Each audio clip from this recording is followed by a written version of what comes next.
The hardest part for me obviously was staying away from my family. Thomas Cup is essentially the World Cup. It is a big achievement for India that should help the sport grow more in India. With Lakshya, the last two times I played him I had lost, and the second time was a close match. Pretty confident that I would win. So I just manifested that I would win the match, so yeah.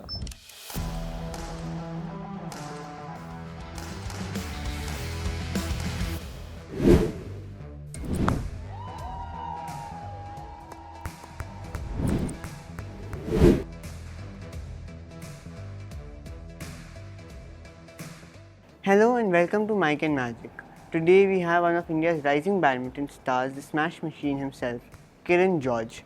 Let's get into the real stories behind the medals, pressure and crazy comeback.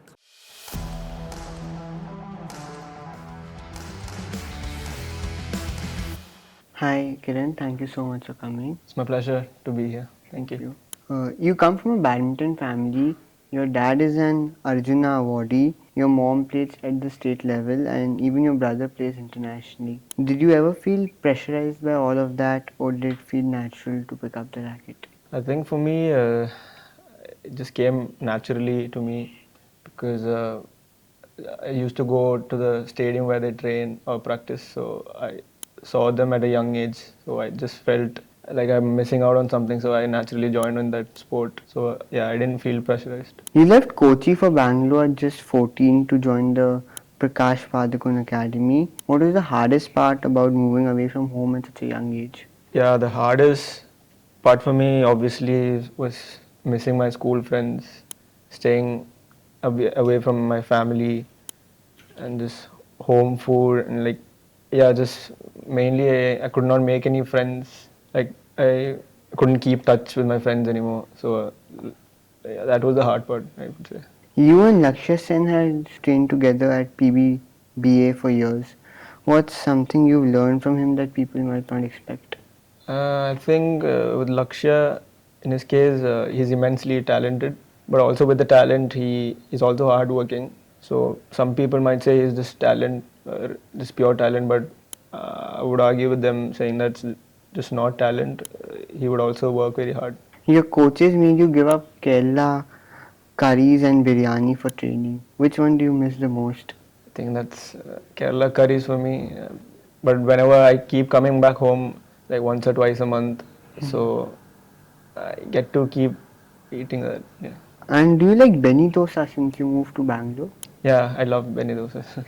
You're a big follower of David Goggins. What's one idea of his that you actually apply on the court? I think I saw one of his interview where he was, where someone was talking about pain and like how it's hard to wake up at 6 o'clock in the morning and run every day.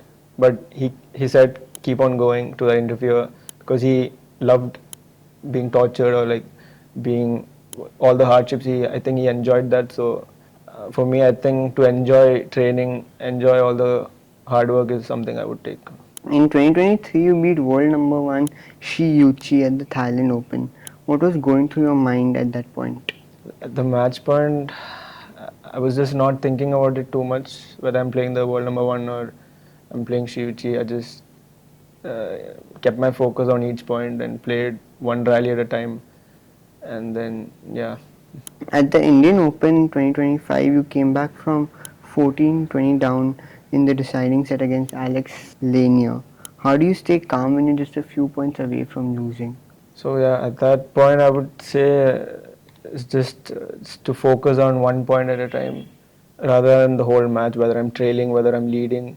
Because at that point, when you're 14-20 down, there's not much to do rather than just keep a focus on one point at a time. So I think that really helped me get that game. At the Swiss Open earlier this year, you beat former world champion Kean in straight games. Did you walk in expecting to win, or were you focused on taking it 1 point at a time? So yeah, with Kean, the last two times I played him, I had lost, and the second time was a close match. So I went on in thinking that I had my chances. I was pretty confident that I would win. So I just manifested that I would win the match. So yeah. How do you compare playing in India to playing in other countries? So obviously the crowd support in India, there is there's your fans, they're supporting and cheering for you.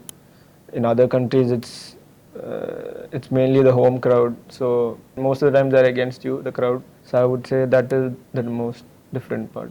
This seems to be one of the most competitive eras in men's singles, with players from Denmark, Thailand, Indonesia, Japan, and India all at the top.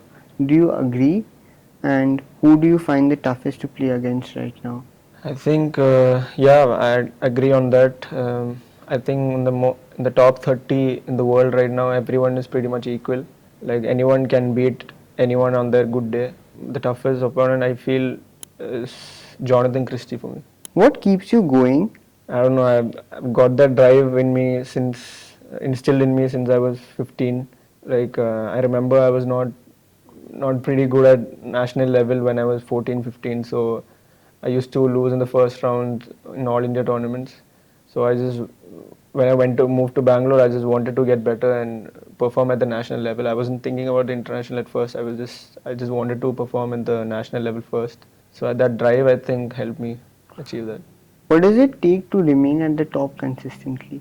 I would say just consistency and just put in the work every day. Results will follow. Are there any specific techniques you follow? Yeah, I think before the match I try to listen to some music. It helps me calm my mind, and I do some visualization and breathing. Even during the rallies, I try to take a moment, take a breather, and just focus on my breathing. India's Thomas Cup medal was a historic achievement. What did that run teach you or inspire in you as a player? I think it's really huge for the sport as well as the country, because Thomas Cup is essentially the World Cup. It's just named Thomas Cup. So yeah, it is a big achievement for India, and I think that should help the sport grow more in India. And I'm in grade 10 and many kids at my age are still figuring out that what do they want to pursue seriously. What's one piece of advice you'd give someone just starting out? starting out, I think you should play some sport, find what you love, keep your body fit. I think that's the main thing you should follow. I think keeping the body fit is something you should follow. Rapid fire questions. Biggest lie athletes tell. That we have a proper diet and we follow everything. Worst thing about badminton training. We have this thing called air bikes. It's a sort of cycling. I don't like it. One thing your coach says every single day. Do your warm up right. Last thing you searched on YouTube. Sidemen among us. Who replies slower, coaches or girls? Coaches. Which player has the best aura? Lindan.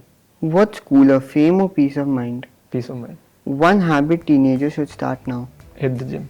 Ice bath or 10-kilometer run? 10-kilometer run. Were you confident at 15 or just pretending? Just pretending. Thank you so much for coming. Thank you. That was absolute fire. Huge thanks to Kiran George for keeping it real with us today.